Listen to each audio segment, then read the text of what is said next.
Una vez, Jukutim, cuando tenía aproximadamente 5 o 6 años, yahapichha o taxuhta watachayoh kachkapti, mi papá me dijo, taytay miniwarja, cariñándome, kuyawaspan. Te mordisquearía también, cachuparuikimampas. Obviamente él lo estaba diciendo en broma. Chihaptapunim paeja yanjallanirja. Pero, aswanja, yo pensé que me lo decía en verdad. Ñujajaja chihaptachikniwachkan nirjanem. Entonces, jinaptinme, yo le dije, ñuja paita nirjani, papá, taytay. ¿Y si te muerdo yo? ¿Ñoja cachuruptija? Y él me dijo, pañatag miniwaraja, a ver si puedes, a tirunquimancho.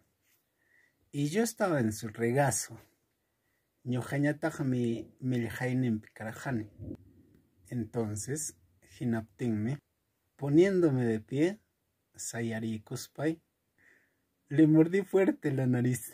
Senjantam calpawan cachururajani. Y él gritó, ¡ah! Pañatagmi, ¡ah! Nispan japarirja. Entonces yo me asusté. Jinaptigmi ñojañatag mancharicururajani. Y recién entendí que él solo estaba bromeando. Chayrajmi tantiarajani paeja yanjallani wasjanta. Y pues las cosas no quedaron ahí. Chayjamanam jinallapichukarurja. Su nariz se le hizo verde. Moraleja. Yachachicuy. Nunca quieras morder a tu hijo.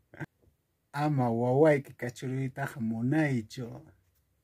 No vaya a ser que de verdad te muerda. Yanjam chihapta cachurusunkim.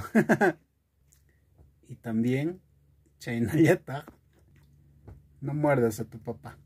Ama taytay que te cachuicho. No te vaya a pegar. Yanjam majar sunkiman. Eso es todo. Chaylam. Tu pananchikama.